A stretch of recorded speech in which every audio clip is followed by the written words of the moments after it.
Comment serait votre vie si vous étiez toujours à la recherche de quelque chose qui semblait hors de portée? Je suis Camille, une jeune artiste à Paris, toujours en quête d'inspiration dans les rues vibrantes de la ville. Le soleil du matin se filtrait à travers les feuilles des arbres, créant un mosaïque de lumière et d'ombre sur les trottoirs. Mes journées étaient remplies de pinceaux, de peintures et d'un besoin incessant de capturer l'essence de la vie sur chaque toile. Le son des rires et l'arôme du café frais étaient constants, mais il y avait quelque chose de plus profond qui me troublait.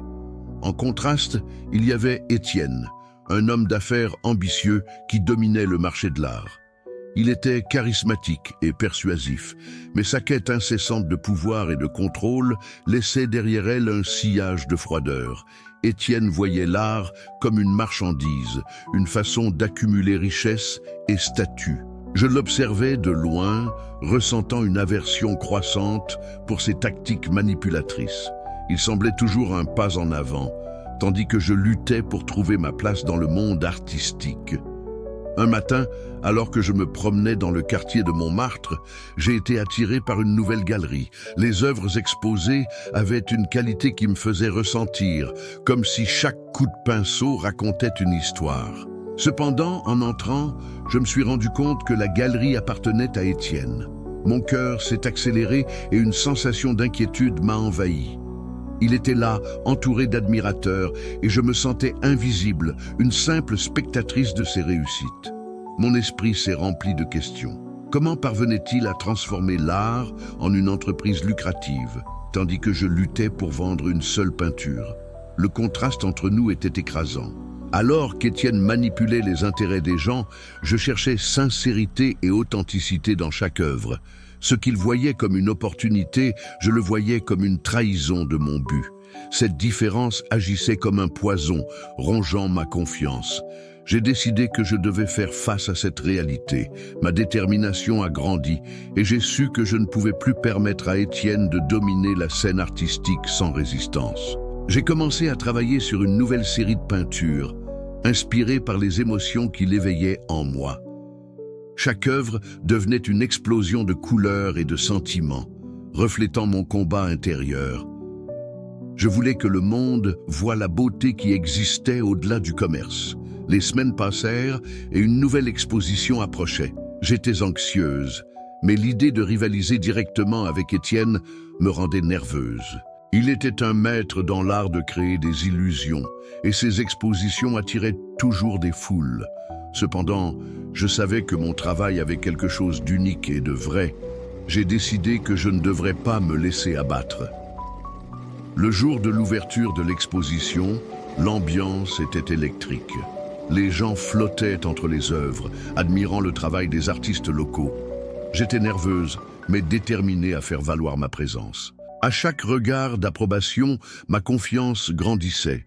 Cependant, en apercevant Étienne en train de discuter avec un groupe de critiques, une vague d'insécurité m'a attaqué. Il semblait si à l'aise, si sûr de lui. Lorsque j'ai enfin pu présenter mes œuvres, j'ai été surprise par la réaction. Les gens s'approchaient, touchés par la sincérité de chaque peinture. Le contraste entre les couleurs et les émotions éveillait quelque chose en eux. Cependant, Étienne ne semblait pas satisfait. Son expression était chargée de mépris et de colère. Il s'est approché de moi, lançant des commentaires subtils qui tentaient de miner ma confiance. Je savais qu'il essayait de me déstabiliser, mais je ne laisserais pas cela se produire. L'ambiance dans la galerie changeait rapidement. Les gens commençaient à s'éloigner d'Étienne, intrigués par l'authenticité que j'offrais. La tension entre nous grandissait. Il ne supportait pas l'idée que quelqu'un puisse éclipser sa lumière. La compétition devenait plus qu'une bataille artistique, c'était une lutte d'idéaux. Alors que mon cœur battait, j'ai réalisé que je ne luttais pas seulement pour mon art, mais pour une vision du monde qui valorise la vérité. La nuit se déroulait dans un mélange d'adrénaline et d'anxiété. Les conversations autour de moi devenaient de plus en plus animées. J'ai vu des gens discuter de mes œuvres, réfléchissant à leurs émotions et expériences. Cela me donnait de la force. Étienne, quant à lui, semblait de plus en plus isolé. Sa frustration était palpable et sa présence commençait à perdre le charme qu'elle exerçait autrefois. À la fin de la nuit, après l'événement, j'ai reçu une visite inattendue. Une critique d'art renommée s'est approchée de moi, louant mon travail. Ses mots étaient comme de la musique à mes oreilles. Elle a souligné la profondeur émotionnelle que mes œuvres transmettaient. La sensation de reconnaissance m'a rempli de joie et d'espoir. Je savais que j'étais sur la bonne voie. La lutte contre Étienne ne faisait que commencer, mais j'étais prête. À partir de ce jour, ma vie a pris un tournant différent. La confiance que j'avais acquise m'a poussé à explorer de nouvelles opportunités. J'ai commencé à recevoir des invitations pour des expositions dans d'autres villes. L'art est devenu ma voie et j'étais déterminé à l'utiliser pour inspirer d'autres personnes. Étienne, en revanche, semblait devenir de plus en plus reclus, incapable de gérer la compétition. Le temps passait et chaque nouvelle exposition à laquelle je participais était une chance de montrer au monde ma vision. J'ai commencé à établir des connexions avec d'autres artistes et critiques. La communauté artistique devenait ma maison, un espace où je pouvais être authentique. Les œuvres que je créais n'étaient pas seulement des peintures, elles étaient des histoires qui devaient être racontées. Lors d'une de ces expositions, j'ai rencontré une artiste qui est devenue une amie proche. Sa perspective sur la vie et l'art était inspirante. Ensemble, nous avons décidé d'organiser un événement collaboratif, unissant différents styles et visions. Cette expérience m'a montré que l'art pouvait être un moyen d'union. Le pouvoir de la créativité était quelque chose qu'on ne pouvait pas sous-estimer. À mesure que l'exposition approchait, Étienne a commencé à se mouvoir dans l'ombre. Il essayait de déstabiliser nos initiatives, répandant des rumeurs et utilisant son influence. Cependant, cela n'a fait que renforcer ma détermination. L'art ne devait pas être utilisé comme un outil de manipulation.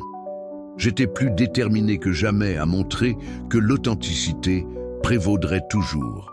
Le jour de l'événement est arrivé et avec lui, une vague d'enthousiasme. Les gens affluaient dans la galerie, admirant chaque œuvre et s'engageant dans les histoires que chaque artiste avait à raconter. Mon ami et moi étions émus. La fierté que nous ressentions pour notre travail était palpable. L'énergie positive dans l'air était contagieuse et les conversations sur l'art et la créativité coulaient comme jamais auparavant. Étienne est apparu, mais sa présence n'a pas eu l'impact qu'il espérait. Les gens l'ignoraient, concentrés sur ce qui importait vraiment, l'art et la connexion entre les artistes. Peu à peu, il est devenu un spectateur dans sa propre arène. Le contraste entre l'authenticité et la superficialité devenait plus évident. Après l'événement, j'ai reçu une proposition inattendue. Une galerie renommée à Paris voulait exposer mon travail lors d'une exposition personnelle. La nouvelle m'a laissé sans voix. C'était l'opportunité dont je rêvais et un signe que mes efforts portèrent leurs fruits. La lutte contre Étienne était loin d'être terminée, mais j'étais plus forte que jamais. Alors que je me préparais pour l'exposition, j'ai réalisé que mon parcours n'était pas seulement une question d'art, mais aussi d'autodécouverte. Chaque coup de pinceau représentait une partie de moi que j'apprenais à accepter. La lutte contre la négativité et la quête de l'authenticité avaient façonné mon identité en tant qu'artiste. J'étais prête à briller. Le jour de mon exposition personnelle, le lieu était rempli. Les gens s'étaient rassemblés pour voir ce que j'avais créé. La sensation était indescriptible. En regardant chaque œuvre, j'ai réalisé que chacune racontait une histoire, une partie de moi. La critique d'art qui m'avait précédemment félicité était présente et sa présence m'a rempli de confiance. Les réactions du public étaient incroyablement positives. Les gens se connectaient émotionnellement avec mes œuvres, ressentant les histoires que j'avais mises dans chacune d'elles. L'authenticité que je recherchais était là, exposée sur chaque toile. Le contraste entre ma vision et ce qu'Étienne représentait n'a jamais été aussi clair. Au cours de la nuit, Étienne est réapparu, mais son attitude était différente. Il semblait mal à l'aise, presque perdu au milieu de toute l'attention que je recevais. Les gens parlaient de mon art, et il a réalisé que la superficialité ne pouvait pas rivaliser avec l'authenticité. Le pouvoir de la vérité devenait évident. À mesure que la nuit avançait, les conversations sur mon exposition devenaient plus intenses. L'énergie dans la galerie était contagieuse. J'étais entouré de personnes qui appréciaient non seulement l'art, mais aussi l'histoire et l'émotion qui se cachaient derrière. La lutte contre Étienne m'avait appris à valoriser ce qui importait vraiment. À la fin de la nuit, j'ai reçu un prix de reconnaissance pour mon travail. Le sentiment de réussite et de validation m'a envahi.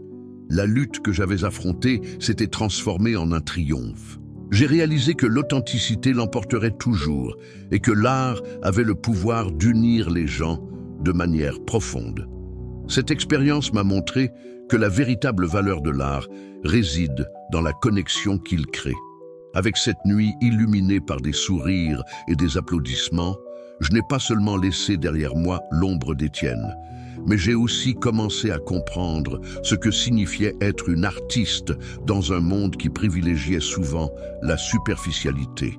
Les conversations autour de moi résonnaient avec les histoires de vie, les expériences et les émotions que chaque visiteur portait en lui.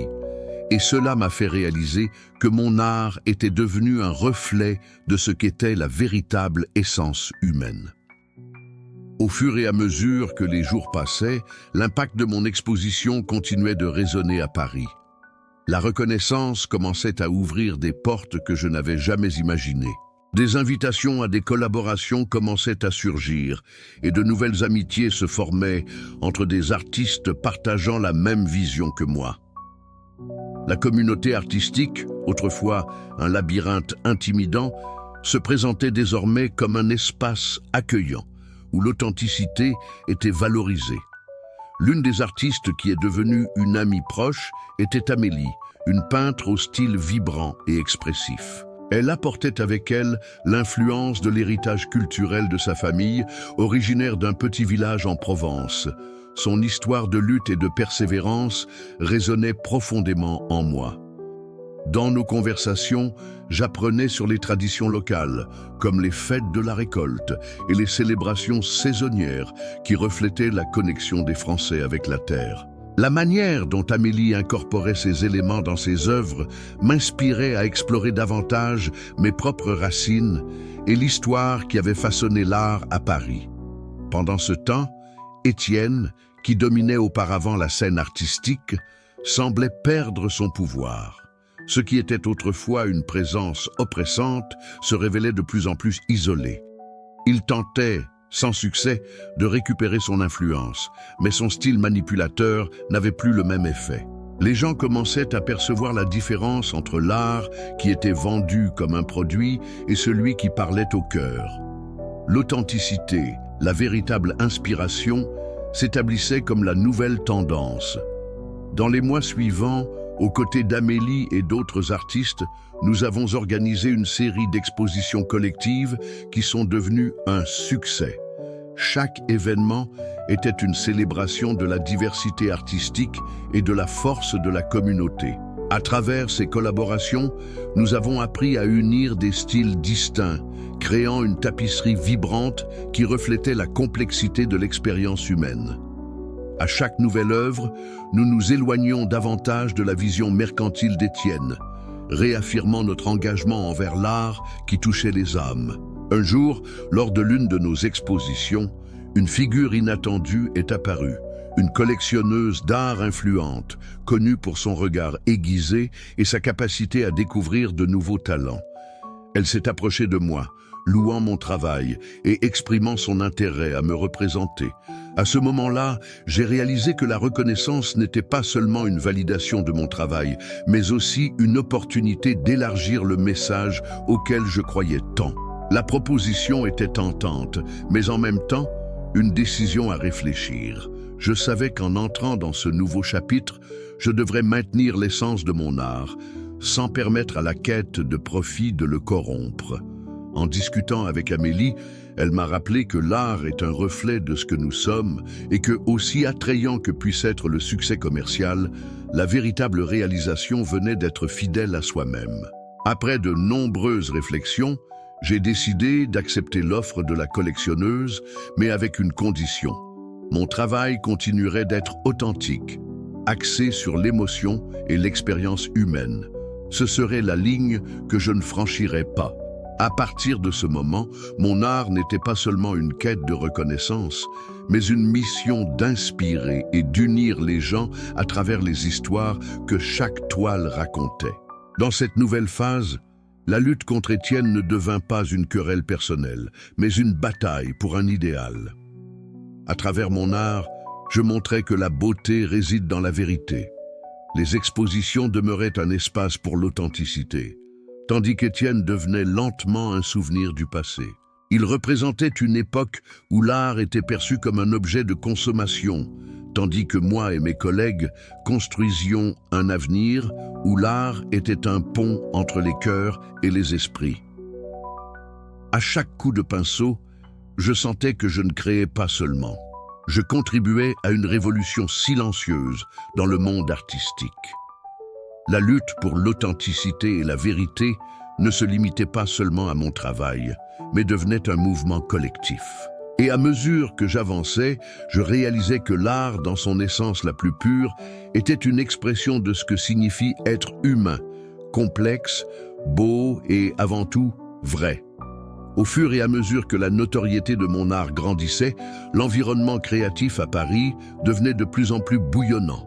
Les expositions collectives que nous organisions attiraient des foules, mais éveillaient également l'attention de figures qui préféraient l'art comme marchandise.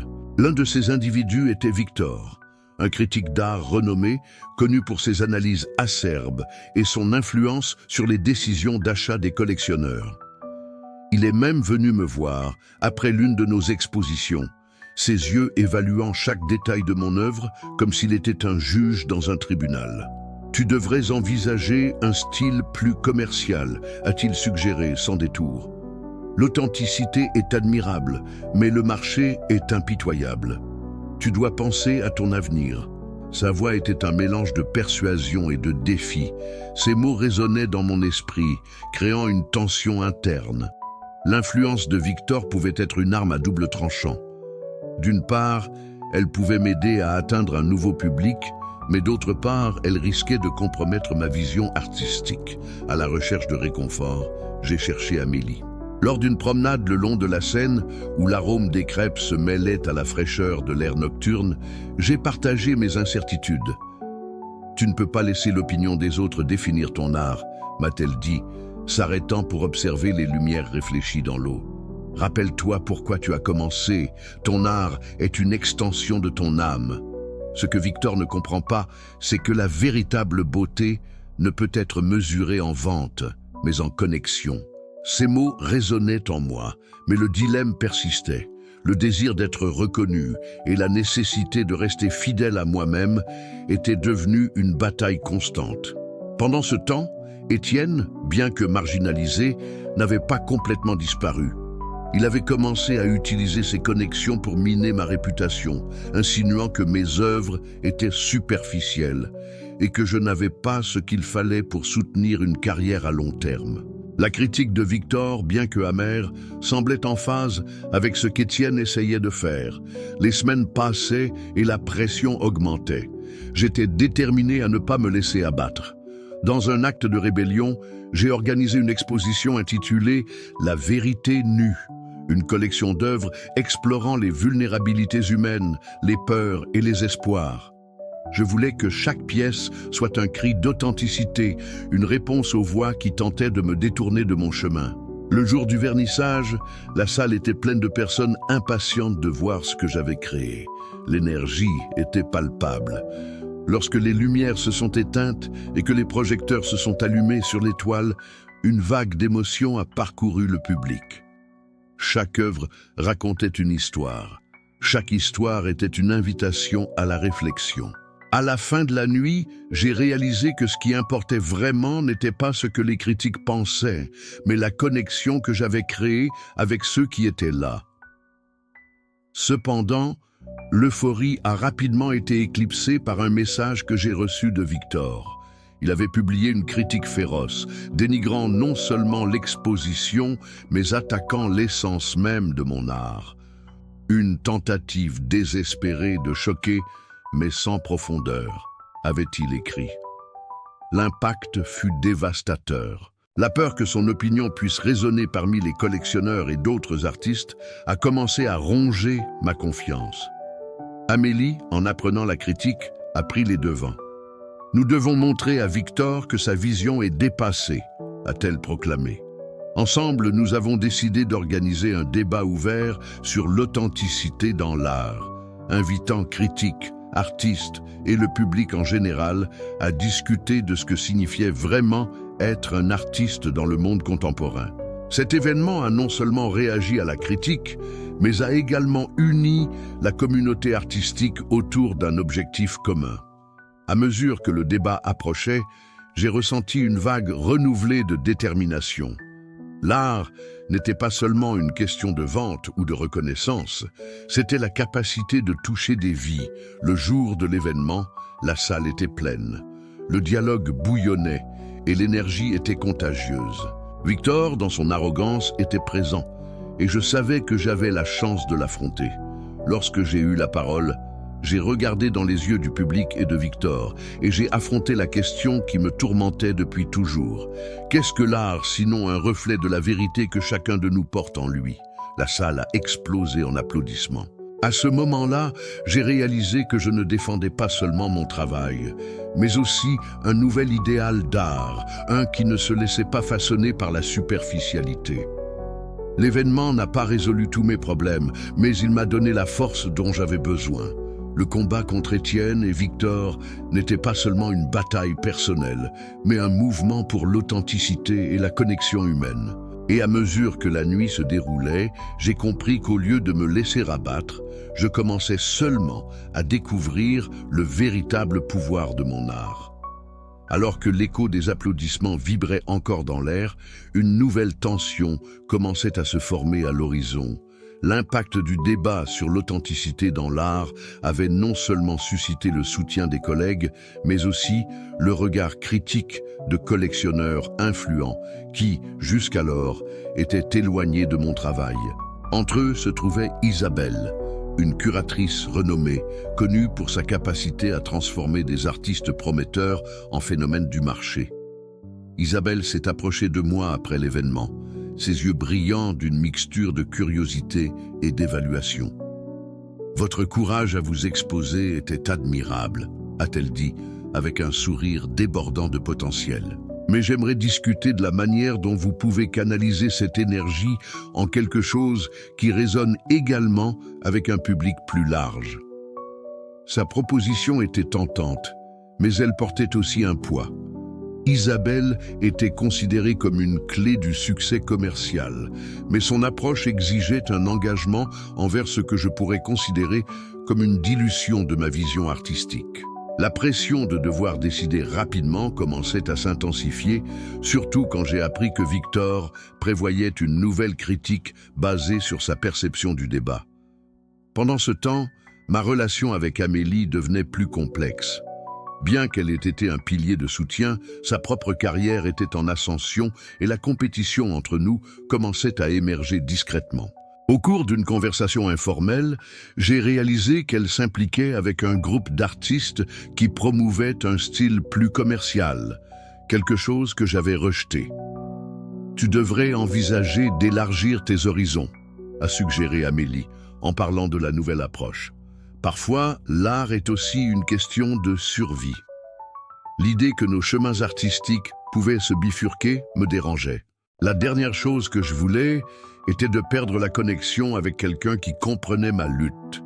La pression temporelle pour décider de la proposition d'Isabelle, tout en maintenant mon amitié avec Amélie, commençait à créer une fissure dans mon émotionnel.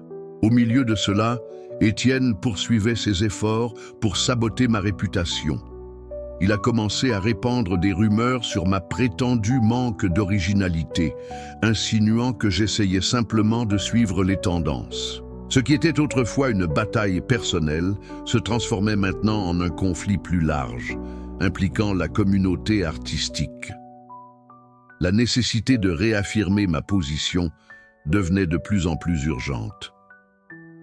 Dans un moment de désespoir, J'ai décidé que je devais confronter Étienne une bonne fois pour toutes. Je l'ai invité à une rencontre dans un café près du Louvre, un lieu qui symbolisait la riche histoire artistique de Paris. Tu t'es immiscé dans ma carrière, Étienne. Ai-je commencé avec une fermeté que je ne m'étais pas permise auparavant. Que veux-tu vraiment? Détruire ce que j'ai construit? Il a souri, mais ses yeux ne reflétaient aucune empathie. Je n'essaie pas de détruire quoi que ce soit, je veux juste exposer la vérité. L'art, en soi, n'est pas suffisant. Tu dois être plus rusé. Son arrogance était palpable, et bien que je veuille l'ignorer, ses paroles résonnaient en moi. La réunion n'a pas abouti à une compréhension, mais elle a clarifié ma détermination. Je ne pouvais pas laisser la négativité d'Étienne façonner ma trajectoire. Avec cela en tête, j'ai décidé que ma prochaine exposition serait un manifeste, une célébration de l'authenticité et de la lutte contre la superficialité qui dominait le paysage artistique. Alors que je travaillais sur les nouvelles œuvres, ma relation avec Amélie passait un test. Elle semblait distante, et la compétition subtile entre nous commençait à se transformer en quelque chose de plus palpable. Lors d'une conversation animée, j'ai exprimé ma crainte que ces choix artistiques me poussent à l'écart. « Il ne s'agit pas de compétition, Amélie », ai-je dit avec frustration. « C'est une question de ce que nous valorisons réellement dans l'art. » Elle a respiré profondément, et pendant un moment, le silence a plané entre nous. « Peut-être que ce que je cherche est différent de ce que tu cherches, a-t-elle répondu, finalement. Mais cela ne signifie pas que je n'admire pas ton travail. À cet instant, j'ai réalisé que, quelles que soient nos différences, l'amitié et le soutien mutuel étaient fondamentaux dans notre parcours. Avec l'exposition prévue, la tension entre l'authenticité et le marché continuait à me hanter. Cependant, au lieu de céder à cette pression, je l'ai utilisée comme carburant. Les œuvres que j'ai créées étaient plus que de simples peintures. Elles étaient des dialogues visuels sur la lutte pour la vérité et la connexion humaine. Lorsque le jour de l'ouverture est arrivé, un sentiment d'espoir et de détermination remplissait l'air. La salle était pleine de gens et l'énergie était contagieuse. En regardant les œuvres, je voyais non seulement mon travail, mais aussi l'aboutissement de toutes les batailles menées. Au fond, je savais que quelle que soit la critique qui pourrait surgir, ce qui importait vraiment était l'authenticité de mon expression. L'art, après tout, était un pont entre moi et le monde, et j'étais prête à le traverser. L'ambiance festive de l'ouverture de l'exposition fut bientôt interrompue par un événement inattendu. Alors que je discutais avec enthousiasme avec Isabelle de la réception de mes œuvres, un fracas retentit dans la salle. Les lumières ont clignoté et en un instant, la foule s'est tue, les regards fixés sur la porte. Un homme est entré, haletant, avec une expression de désespoir. « Nous devons parler !» a-t-il s'exclamé, son regard rivé sur moi. « C'est à propos d'Amélie. » Un frisson a parcouru mon corps. Que pouvait-il s'être passé? Avant que je ne puisse poser la question, il a poursuivi. « Elle est en danger. Étienne est derrière tout cela. » Le murmure dans la salle a grandi. Isabelle est devenue pâle, ses yeux écarquillés d'inquiétude. « Que dites-vous? »« Que fait Étienne ?» ai-je demandé, la voix tremblante. « Il l'a convaincu de participer à un événement clandestin, » a expliqué l'homme, sa voix basse. « Il a promis que ce serait une grande opportunité, mais c'est un piège. Il veut l'utiliser pour te discréditer une bonne fois pour toutes. Il prévoit de révéler tes insécurités en public. » Un tourbillon d'émotions m'a envahi. La trahison d'Étienne n'était pas surprenante, mais utiliser Amélie comme un outil dans sa guerre contre moi était un nouveau degré de cruauté. La salle était silencieuse, chacun absorbant cette révélation choc. J'ai regardé Isabelle, qui semblait prête à agir. « Tu dois aller la chercher », a-t-elle dit, la voix ferme. « Nous ne pouvons pas le laisser faire ça. » D'un hochement de tête, j'ai confirmé. « Oui, bien sûr. » Mais à l'intérieur, l'incertitude grandissait. Comment pourrais-je protéger Amélie tout en affrontant Étienne? Le poids de la responsabilité était écrasant. J'ai quitté la galerie d'un pas rapide, l'esprit en ébullition. Que pouvais-je faire? L'idée de perdre Amélie, non seulement en tant qu'amie, mais aussi en tant qu'alliée dans l'art, me dévorait. En arrivant sur le lieu de l'événement clandestin, un ancien entrepôt abandonné, l'atmosphère était tendue et oppressante. Je suis entré furtivement, mes sens en alerte. La musique forte résonnait contre les murs et des voix animées résonnaient. Mais ce qui m'inquiétait le plus, c'était le silence qui pourrait suivre le tumulte de la fête si Étienne réussissait son plan. Au centre de l'espace, j'ai vu Amélie, entourée d'une foule et avec une expression confuse. Étienne était à ses côtés, un sourire arrogant sur le visage. Voici la véritable artiste qui essaie de se cacher derrière une façade, disait-il en gesticulant vers le public. Je n'ai pas hésité une seconde. J'ai avancé, forçant le passage entre les visages inconnus. « Amélie !» ai-je crié, la voix perçant l'air comme un couteau. Elle s'est retournée, les yeux écarquillés en me voyant. La panique et la confusion dans son regard m'ont propulsé. « Que fais-tu ici ?» a-t-elle demandé, presque en suppliant. « Je suis venu te sortir de là », ai-je répondu, la détermination bouillonnant dans mes veines. « Tu ne fais pas partie de ça. Ne laisse pas Étienne t'utiliser comme une pièce dans son jeu. » Étienne s'est retourné, furieux. « C'est juste la vérité, n'est-ce pas, Amélie? Tu dois choisir l'authenticité ou la célébrité. Que préfères-tu » Le silence s'est à nouveau installé et la tension était palpable. Amélie a regardé entre moi et Étienne, le combat interne évident sur son visage. « Je ne sais pas quoi faire », murmura-t-elle, clairement partagée. « Fais ce que tu sais être juste », ai-je imploré. « Ne laisse pas qu'il définisse ta valeur. Tu es plus qu'un outil pour lui. » Le regard d'Amélie s'est durci.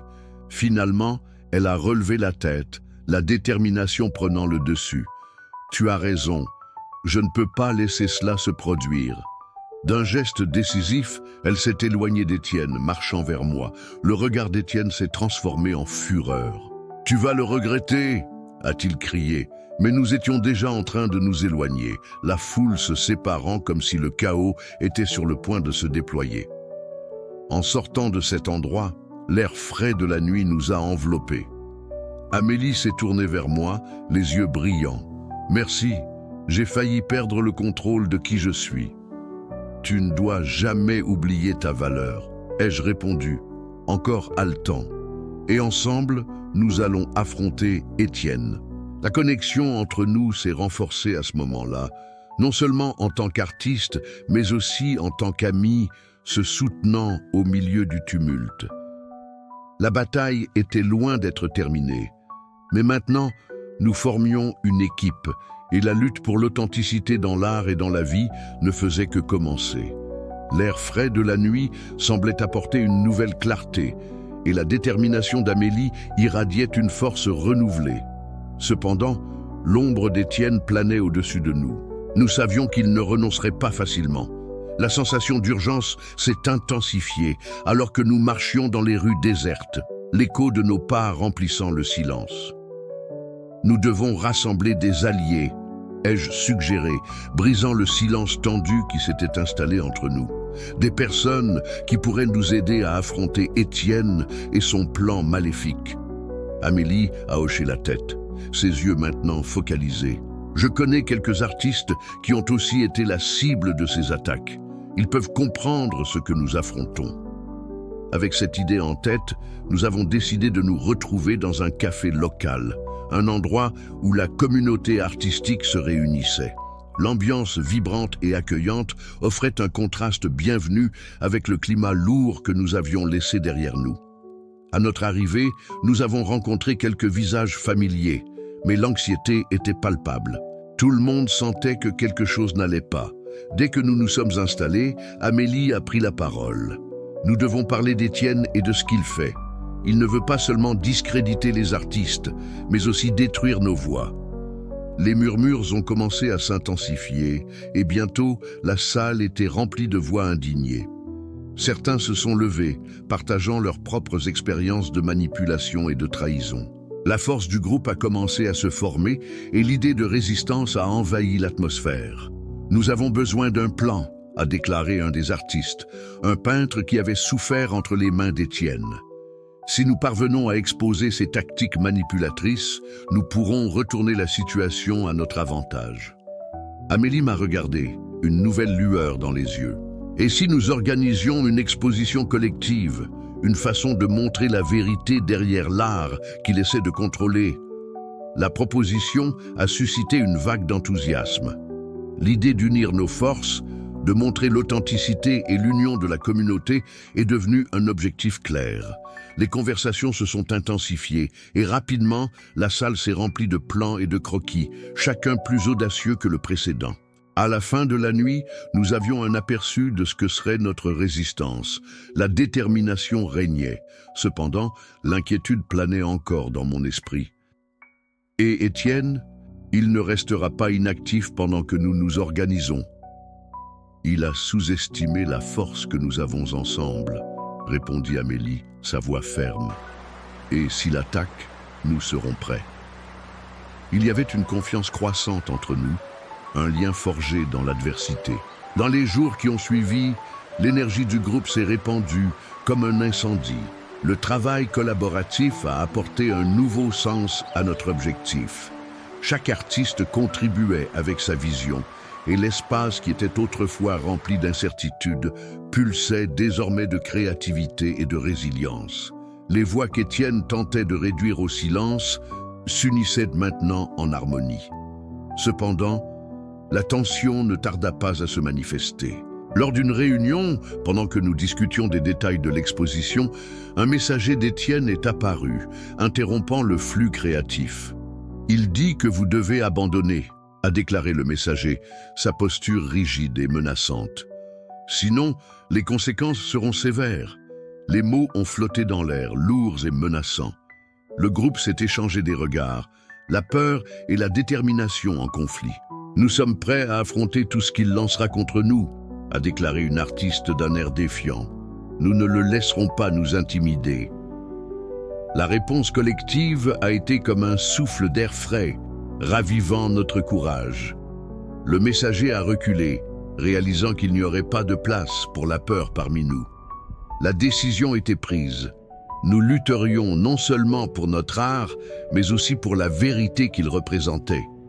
L'exposition deviendrait un manifeste, un cri de résistance. Alors que nous nous préparions, la connexion entre tous se renforçait. Un rappel que la véritable art est une expression de l'authenticité, inaliénable et puissante. La bataille contre Étienne n'était que le début d'un mouvement plus grand, et nous étions prêts à l'affronter ensemble.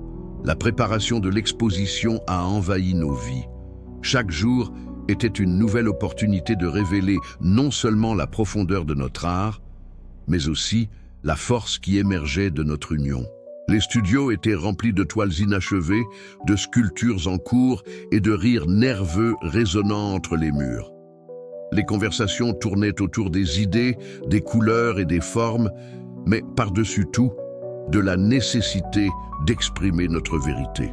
Amélie est devenue une leader naturelle. Sa capacité à inspirer les autres était palpable. Elle poussait les artistes à expérimenter de nouvelles techniques et à réfléchir au sens de leurs œuvres. Peu à peu, j'ai réalisé que sa confiance devenait contagieuse. Au lieu de se laisser consumer par l'anxiété, elle canalisait ses émotions dans chaque coup de pinceau et chaque mot. Ce changement dans son comportement était clair pour tous. Elle était devenue un symbole de résilience et de courage. Pendant ce temps, je me suis retrouvé à jouer un rôle plus actif dans l'organisation de l'événement. J'ai commencé à m'impliquer dans la logistique, aidant à garantir que l'espace soit adéquat pour l'exposition. À chaque nouvelle tâche, je réalisais que je m'éloignais de l'ombre d'Étienne. La peur qui m'immobilisait autrefois se transformait maintenant en un combustible qui alimentait ma détermination. L'idée que nous pouvions faire quelque chose de significatif, quelque chose qui résonnerait au-delà de nous, était profondément revigorante. Avec le temps, la date de l'exposition approchait. La tension augmentait, mais aussi l'anticipation. Chaque artiste était conscient que nous étions engagés dans une lutte plus grande que simplement un affrontement contre Étienne. Nous défendions la liberté d'expression et l'authenticité dans un monde qui tentait souvent de les faire taire. Cette conscience collective était énergisante, et les voix qui étaient auparavant ensanglantées dans le silence s'élevaient désormais à l'unisson. La veille de l'exposition, un dernier obstacle est apparu. Une rumeur a commencé à circuler parmi les artistes. Étienne avait un plan pour déstabiliser notre événement. L'incertitude et la peur menaçaient de nous envelopper à nouveau. J'ai vu Amélie hésiter un instant, mais son expression a rapidement changé. Au lieu de se laisser consumer par le doute, elle a convoqué une réunion d'urgence. S'il veut nous intimider, nous devons montrer que nous n'avons pas peur, a-t-elle déclaré, sa voix ferme. Faisons de notre inauguration un événement impossible à ignorer. Remplissons chaque espace d'art et de vérité. Ces mots ont résonné en nous tous. L'idée que chaque œuvre pouvait être une déclaration de résistance est devenue notre mantra.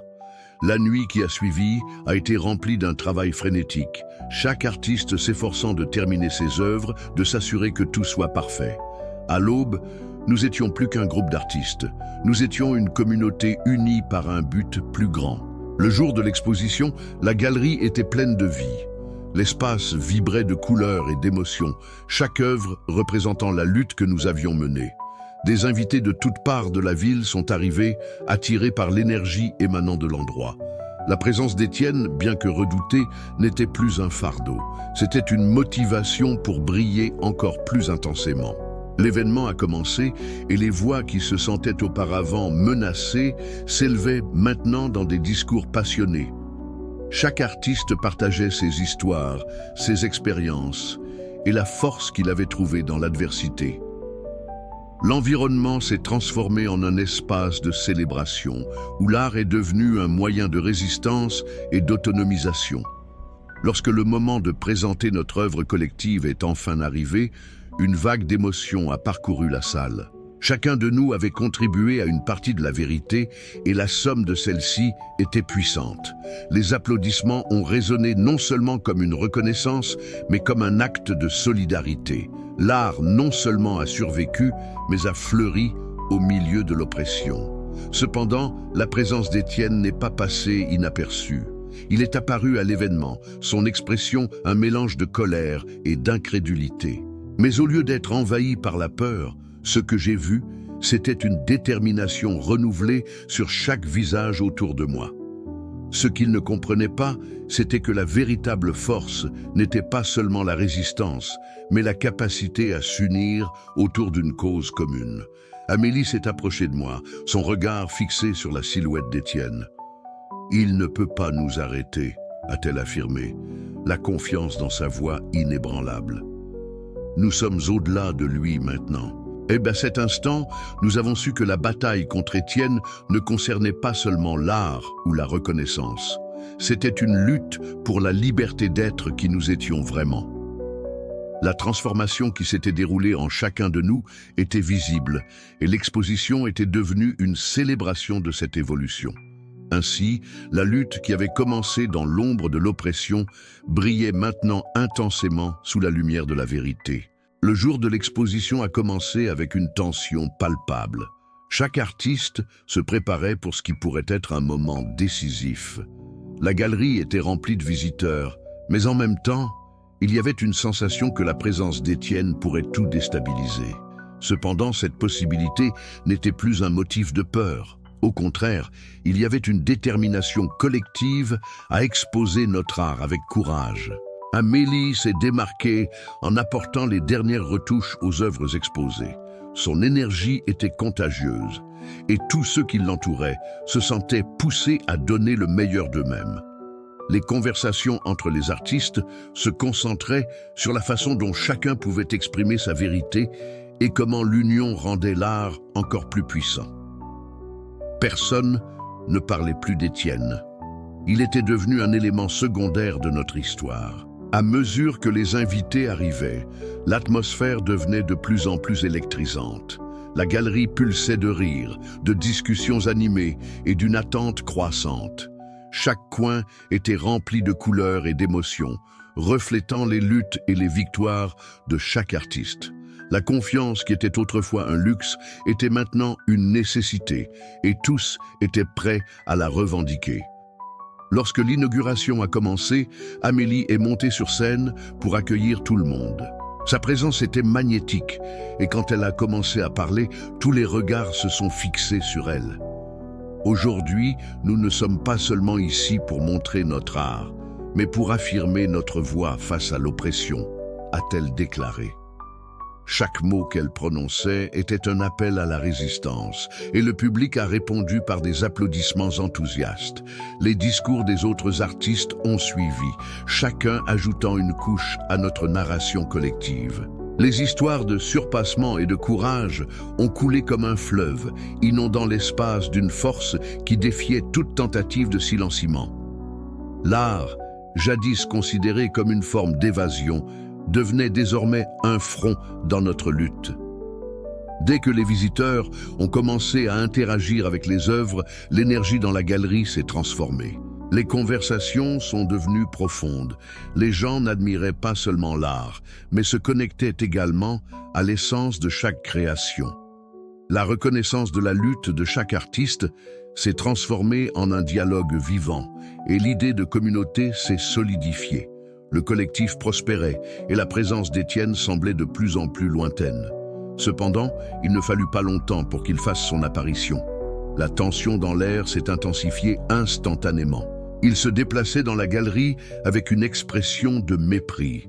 Mais en voyant ce qu'il considérait auparavant comme insignifiant se transformer en un événement vibrant, sa colère a commencé à transparaître. Le regard d'Amélie a croisé le sien. Il y avait une compréhension silencieuse entre eux, une bataille de volonté. « Laisse-le venir », murmura un des artistes à mes côtés. « Cela ne fait que nous renforcer. » Et en effet, la présence d'Étienne, au lieu d'être intimidante, devenait un symbole de ce que nous surmontions. Il était là, mais il n'était plus le protagoniste de notre histoire. Au fur et à mesure que les heures passaient, la galerie se remplissait de voix et d'applaudissements. La connexion entre les artistes et le public était palpable. Un artiste a commencé à réciter un poème qui parlait de liberté et de lutte, et le public s'est immédiatement uni, formant un chœur improvisé. Cette démonstration de solidarité a résonné dans tout l'espace, transformant la galerie en un véritable sanctuaire d'expression. Dans un moment de pure spontanéité, Amélie a décidé qu'il était temps d'accomplir une action symbolique. Elle a invité tous les artistes à se rassembler au centre de la galerie où ils ont placé leurs œuvres ensemble, formant une installation collective. Chaque pièce, chaque coup de pinceau et chaque forme était un témoignage de notre résistance. L'union des œuvres créait une fresque vibrante qui racontait l'histoire de notre lutte et de notre célébration. La tension qui planait auparavant dans l'air s'est transformée en une vague d'énergie positive. Les applaudissements sont devenus assourdissants, et la force du collectif a rendu la présence d'Étienne de plus en plus insignifiante. Lui, qui a toujours cherché à diviser et à contrôler, se retrouvait maintenant dans une mer de voix et de cœurs pulsant en harmonie. La nuit avançait et le point culminant de l'exposition approchait. Nous étions prêts à affronter tous les défis à venir et la certitude que l'art pouvait être un outil puissant pour le changement nous unissait de manière indissoluble. La lutte pour notre vérité ne faisait que commencer et la force qui avait émergé entre nous était inébranlable. Amélie, le cœur battant, a réalisé que la véritable bataille était sur le point de se produire. L'énergie dans la galerie atteignait des niveaux presque tangibles et la présence d'Étienne, autrefois une ombre oppressante, semblait maintenant un défi à surmonter. Lorsqu'il a commencé à s'approcher du centre de la galerie, les regards se sont tournés vers lui, mais au lieu de peur, il y avait un mélange de curiosité et de détermination. « C'est ridicule », a commencé Étienne, la voix chargée de mépris. « Vous pensez que c'est de l'art? Un amas d'émotions vides ?» Ces mots ont coupé l'air, mais au lieu de diviser, ils ont suscité une vague de réactions parmi les présents. Les artistes, armés de leur création et de la force de leur union, ne se sont pas laissés abattre. Amélie, réalisant que le public était partagé entre le doute et la défense, a décidé qu'il était temps d'agir. D'un geste décidé, elle s'est dirigée vers Étienne. « Vous ne voyez peut-être pas de valeur dans ce que nous faisons, mais nous sommes ici pour affirmer notre vérité. L'art est notre voix, et votre tentative de la réduire au silence ne fonctionnera pas. » Le courage dans les mots d'Amélie a résonné entre les artistes et les visiteurs, transformant la tension en une vague de soutien. À ce moment-là, un retournement s'est produit. Un jeune homme du public, qui était parmi les admirateurs des œuvres, s'est levé et a commencé à parler. « Je ne suis pas artiste, mais votre art a changé ma vie. Il m'a fait réaliser que la lutte n'est pas seulement la vôtre, elle est aussi la mienne. Elle est à nous tous. » Le murmure de soutien a grandi et la galerie a résonné d'applaudissements et de cris d'encouragement. Le jeune homme est devenu un symbole de la transformation que l'art pouvait offrir et son courage a inspiré d'autres à se manifester. Amélie a senti que l'énergie de la galerie était en train de changer. Avec chaque éloge à l'art et chaque histoire partagée, la présence d'Étienne commençait à s'effacer. Ce fut alors qu'en un acte de pure force collective, tous les artistes de la galerie se sont unis autour d'Amélie, formant une barrière autour d'elle. Ils ont élevé leurs œuvres, non pas comme des armes, mais comme un bouclier de résistance. La transformation d'Amélie était visible. Elle était passée d'une artiste incertaine à une leader intrépide, guidant sa communauté avec un but clair et ferme. D'une voix haute, elle déclara « Nous ne nous laisserons pas abattre. L'art est vie et lutte, et nous sommes ici pour rester. » Le public répondit à l'unisson, la salle se remplissant de cris de soutien et d'applaudissements qui résonnaient comme un manifeste. Étienne, réalisant que le contrôle qu'il avait toujours eu était en train de disparaître, se trouva acculé. Ce qui était auparavant un environnement d'oppression s'était transformé en une scène d'autonomisation. Lui, qui espérait dévaloriser l'art et le courage du groupe, se voyait maintenant comme un spectateur d'un mouvement qu'il ne pourrait jamais contenir. Son regard, qui était auparavant méprisant, reflétait maintenant un mélange de confusion et d'impuissance. La tension culmina lorsque Amélie, dans un moment de clarté et de force, lança un défi. « Si vous croyez vraiment que l'art n'a pas de valeur, alors venez et montrez-nous comment on fait. » La provocation résonna dans la galerie et le public retint son souffle. Le silence fut brisé par des murmures d'attente et tous attendaient la réaction d'Étienne. Il hésita, mais son besoin de contrôle le poussa à accepter le défi. Cependant, en s'approchant du centre de la galerie, il réalisa que l'énergie n'était plus à son avantage.